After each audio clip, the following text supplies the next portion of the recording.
본인이 왜 태도가 이렇습니까? 저한테 지금 협박을 하는 겁니까? 검사한테 조사를 하겠다는 거예요? 안 하겠다는 겁니까 지금? 제가 원숭이띠예요. 89년생. 나이가 많아도 한참 많은데 기본적인 예의는 갖춰야 될 거 아니에요. 그죠?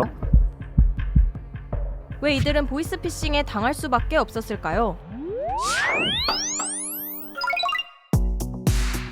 최근 보이스피싱을 당했다는 한 피해자의 이야기를 들어봤습니다. 3일에 걸쳐서 3,500만 원을 보냈어요. 검사 사칭 보이스피싱이었습니다. 정태훈 검사라고 했었고요, 당시에는. 그 범죄자 이름이 김민수. 성매매, 마약, 그리고 금융사기 이렇게 연루가 됐다고 했었어요. 되게 건들거렸어요. 꼭 시작이 어이 제 이름. 검사가 원래 이런가? 라는 생각이 들 정도로. 근데 또 검사를 접해본 적이 없으니까 계속 윽박을 질러요. 그리고 전화를 못 끊게 합니다. 야이 개 엠바고 지키랬지. 내가 친절하게 하는데도 한계가 있어 이 개. 많이 놀랐어요. 그래서 죄송합니다 계속 이러고 까딱하다간 공권력을 휘둘러서 나를 어떻게 할지도 모른다 이런 생각이 들어가지고 화를 못 냈습니다. 계속 구치소 얘기하고 막 그랬거든요. 구속 수사하겠다 막 이래가지고. 2006년 첫 보이스피싱 사례 이후 17년간 다양한 대책과 단속이 나왔지만 여전히 피해는 줄지 않고 있습니다. 특히 20대 이하 젊은 층의 보이스피싱 피해가 크게 늘었습니다. 통계에 따르면 20대 피해자의 50%가 당한 수법은 기관사칭형 보이스피싱. 20대가 많이 사용하는 커뮤니티에 들어가 보면 보이스피싱 피해를 호소하는 글을 자주 볼 수 있습니다. 신기한 건 이 사례들에서 놀랍도록 비슷한 점들이 발견된다는 건데요.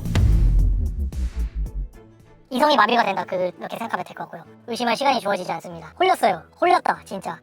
왜 이들은 홀리듯이 돈을 인출할 수밖에 없었을까요? 논문에서는 그 이유가 보이스피싱범의 담화 전략에 숨어 있다고 말합니다. 피싱범의 목적을 달성하기 위해서는 말의 구성이 굉장히 중요한데 이 말의 구성에 4가지 전략이 들어가 있는 것을 발견하게 됐습니다. 첫 번째 전략, 정보 패키징을 통한 권위 프레임 형성. 논문에서는 피셔가 조직, 부서, 이름으로 구성된 특정 패턴의 발화를 사용한다는 것을 발견했습니다. 수고하신 대기는 서울중앙지검이고요. 저는 첨단범죄수사 1팀의 이진호 수사관이라고 합니다. 경찰이나 검찰 혹은 금융감독원 같은 공실력 있는 기관의 직책을 노출시킴으로써 자신의 아이덴티티를 먼저 드러내는, 이렇게 함으로써 이거를 1차적인 권력으로 사용을 하게 됩니다. 지금 이러한 위험한 상황에 처해져 있으니까 우리 검찰, 우리 금감원이 너를 놓아주겠다. 피해자보다 좀 더 우위에 있는 그런 위치를 선점하게 되는 거죠. 두 번째 전략, 사기 생각 선수치기. 일부러 보이스피싱을 먼저 언급하는 전략입니다. 저 정말 죄송한데 이거는 사기가 아니라고 어떻게 할 수 있죠? 피해자들도 보이스피싱일 수 있겠다라고 하는 그 순간에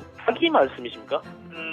요즘에 보이스피싱이라든지 이런 게 있어요. 이게 피싱이다 싶으면 은행 쪽에 다시 얘기를 하시면은 지급 정지된 게 다시 금액이 돌아오는 부분이니까요. 그 점에 대해서는 전혀 걱정하실 필요 없고. 지금 당신이 생각하고 있는 건 보이스피싱 맞지? 근데 보이스피싱의 전략은 이러이러한데 우리는 너한테 개인정보를 요구하지 않아. 이런 식으로 피해자의 생각을 다 꿰뚫고 있다는 식으로 말하는 전략입니다. 세 번째 전략은 디테일로 불법 위장하기.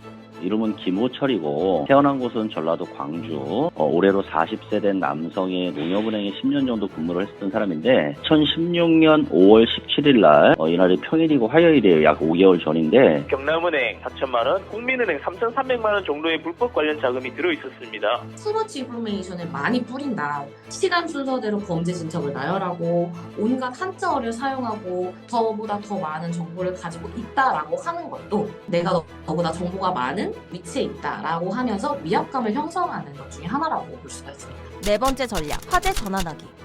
피해자의 말투나 태도를 문제 삼아서 무례함에 대해 공격적으로 비난하는 겁니다. 근데 본인이 왜 태도가 이렇습니까? 원숭이띠죠. 제가 원숭이띠예요. 89년생. 나이가 많아도 한참 많은데 기본적인 예의는 갖춰야 될 거 아니에요. 그죠? 나도 사람인데 나한테 예의 좀 차려줘. 이런 식으로 대인관계성을 조금 더 강조하게 됩니다. 마지막에 이제 피해자가 죄송합니다, 잘못했어요 라고 하는 말들이 꼭 나와요. 목적적인 포지션으로 다시 돌아가게 되는 그런 영향성을 보여줍니다.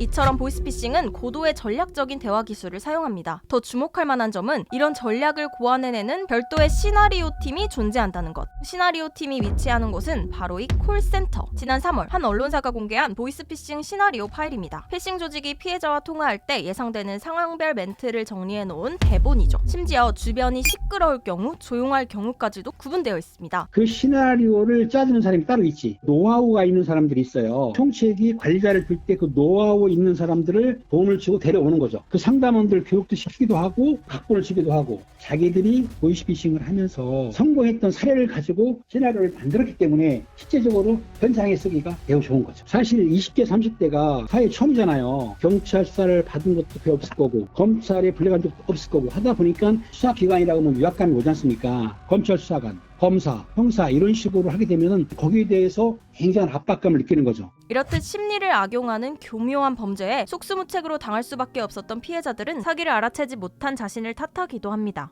이 보이스피싱 당해서 자살한 케이스도 있잖아요. 뉴스를 습관처럼 봤다면은 인지 정도를 하지 않았을까. 좀만 더 세상에 관심을 가져볼 걸. 피해자들은 무방비 상태에서 전화를 받게 되죠. 그리고 범죄자들은 정말 치밀하게 계획된 온갖 스크립트를 다 가지고 연습이 많이 된 범죄자들이잖아요. 보이스피싱 담화를 이제 들어보시면은 혼자 있는 대로 가라고 하는 경우가 굉장히 많아요. 그렇기 때문에 피해자 입장에서는 혼자서 이 모든 것을 다 판단해야 되기 때문에 그냥 휘몰아친다, 혼이 나간 것 같다라고 느낄 수밖에 없는 것 같아요.